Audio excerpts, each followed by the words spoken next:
tout le monde, c'est Letty. Je vous propose aujourd'hui de réaliser des ATC pour Halloween. Alors ça tombe bien, j'ai pas mal de chutes que je garde, vous voyez, je les sépare par couleur. Alors j'ai un paquet pour les couleurs vives et là, ce paquet-là, c'est pour les couleurs neutres, le blanc, le noir et le craft, enfin ce que moi j'appelle plus neutre. Je les redécoupe bien sûr au format ATC à 2,5 par 3,5 inches. Et je vais utiliser les planches de tampons aux couleurs d'Halloween qui sont sorties cette année, à savoir la planche Adorable Petit Monstre, mais également celle de l'année dernière, parce que vous allez voir que mixer le tout ensemble, on obtient de super résultats. Alors voici les trois fameuses planches que j'utilise, à gauche l'encapuchonné, à droite Joyeux Halloween, et la petite dernière Adorable Petit Monstre. Alors je vais utiliser la même base pour mes 6 ATC, j'ai pris 3 Distress Oxide, la Seedless Preserves, Faded Jeans et Ripe Persimmon. Je vais faire un petit peu comme on le ferait pour un fond Galaxy. Je vais mettre des taches des différentes couleurs un petit peu partout sur mes petites cartes. Le but c'est de recouvrir tout le fond. Bon, bien sûr, comme je travaille sur un papier noir, mes encres Oxide vont réagir un petit peu différent, d'autant qu'en fonction du papier noir que vous utilisez, elles peuvent plus ou moins blanchir. Là, en l'occurrence, elles vont un petit peu disparaître. Mais je vais faire 2 passages et puis au final le résultat est parfait, c'est exactement ce que je voulais, juste on a une suggestion de la couleur qui est quand même bien présente, hein, mais c'est pas quelque chose de trop marqué et c'est vraiment ce que je voulais obtenir, donc c'est parfait. Également profiter des vertus oxydantes de ces petites Distress Oxide. Je verse quelques gouttes d'eau, je vaporise quelques gouttes d'eau, je laisse agir pendant quelques secondes et ensuite je tapote avec mon chiffon pour enlever le surplus d'eau. Pour accentuer encore l'effet Galaxy, je tapote quelques petites gouttes d'une encre métallisée coloris argent. Maintenant que mon fond est réalisé, je peux commencer à disposer les tampons tels que je les veux sur ces fameuses ATC.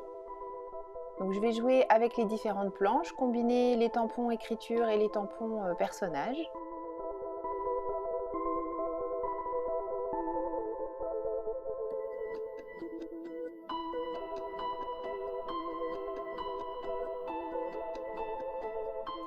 Maintenant que j'ai réparti les tampons sur les différentes ATC, je vais pouvoir tamponner. Pour ça, j'utilise ma presse de précision, on n'est jamais trop prudent.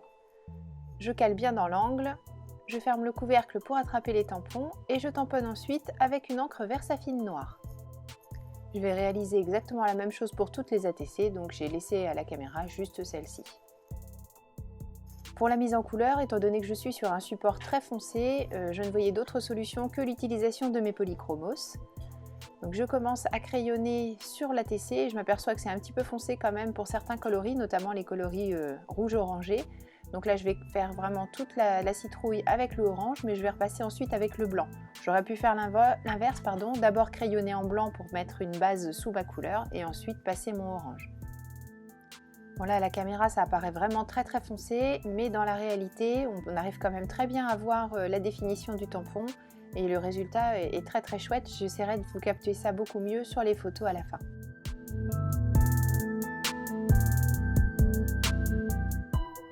Une fois que toute ma mise en couleur est faite, je vais replacer l'ATC dans la presse de précision. J'avais laissé les tampons exactement à la même place, je n'ai pas du tout touché. Et je tamponne une nouvelle fois pour 2 raisons. D'abord pour repasser par-dessus ce que le crayon aurait pu couvrir et avoir une jolie ligne. Et aussi pour verser de la poudre à embosser noire. Alors cette poudre à embosser va me permettre d'avoir une jolie définition de mon tampon, mais aussi un côté brillant qui vient en contraste avec le fond au Distress Oxide et la mise en couleur au polychromos.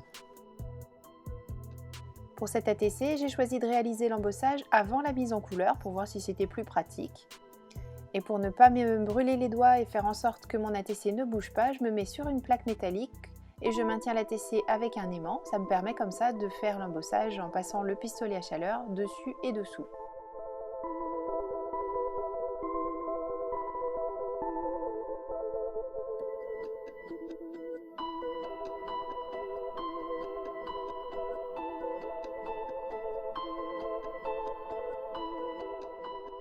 Je continue bien sûr mon crayonnage au polychromos sur toutes mes ATC.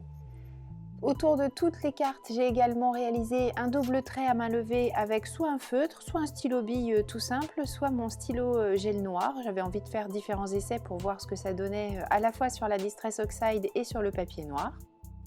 Et là où je trouvais qu'il manquait des petits éléments, j'ai rajouté des tamponnages, toujours des planches de tampons Halloween, 2 petites chauves-souris et puis des sortes de petites zébrures, des fissures qu'on verrait apparaître dans les murs.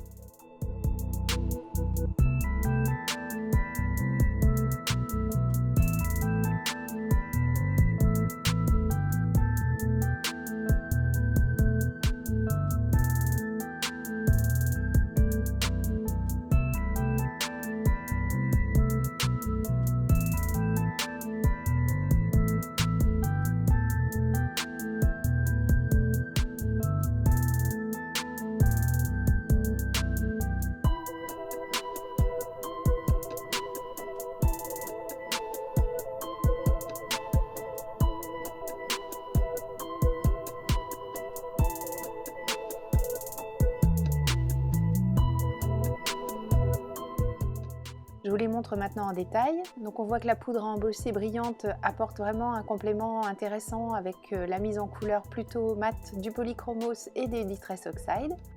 Et là je vous montre que sur ma planche l'encapuchonnée, j'ai découpé mon tampon 31 octobre Halloween. Normalement c'est un seul et même tampon. Moi j'ai choisi de séparer la date et le mot Halloween. Mais rien ne m'empêche bien sûr, en les recollant, en les repositionnant en fait parfaitement l'un contre l'autre, de retrouver mon tampon tel qu'il était au départ. Donc voilà, j'ai aucun scrupule à couper mes tampons en faisant très attention à comment je fais et ça me permet de les utiliser indépendamment l'un de l'autre. Je trouve ça intéressant aussi comme le polychromos par-dessus les petites gouttelettes argentées ressort en dessous en fait mais très discret. Donc là notamment pour le fantôme qui normalement il doit être transparent quand même, c'était plutôt sympa. Ici le petit Frankenstein de la planche Adorable Petit Monstre et la phrase des bonbons ou un sort de la planche Joyeux Halloween, que j'ai courbé en utilisant ma presse de précision. J'ai posé mon tampon comme d'habitude et ensuite je lui ai donné cette forme arrondie. Toujours de la planche Joyeux Halloween, j'ai utilisé ce petit personnage qui semble regarder par-dessus le bord de l'ATC, j'adore, et puis ce très joli tampon Nuit des monstres et de l'horreur que j'ai tamponné en guise de message en haut de mon ATC. Ici autour de la petite sorcière, on aperçoit les chauves-souris que j'avais tamponnées avec la Versafine et on voit aussi, sur celle-là c'est pareil, que la Distress Oxide a un petit peu mangé entre guillemets la Versafine, mais l'effet est plutôt pas mal. Et enfin, toujours la phrase des bonbons ou un sort et puis le petit personnage de la planche Adorable Petit Monstre. Et bien sûr, des ATC ne seraient pas des ATC si je n'avais pas mis au dos le fameux tampon qui me permet de mettre toutes les caractéristiques, le titre, la date, le numéro, qui l'a créé, comment joindre cette personne, où elle se situe. Et pour ça, j'ai utilisé bien sûr le tampon ATC Crazy Little Craft que j'ai tamponné avec une encre blanche pour que ça ressorte bien sur mon ATC et ensuite j'ai écrit les différentes informations avec mon stylo gel blanc. Merci beaucoup d'avoir suivi cette vidéo, j'espère qu'elle vous aura donné quelques idées. Je vous donne rendez-vous très bientôt pour une nouvelle vidéo création sur la chaîne de Crazy Little Craft. D'ici là, prenez bien soin de vous et surtout créez, créez, créez. Gros bisous, bye bye.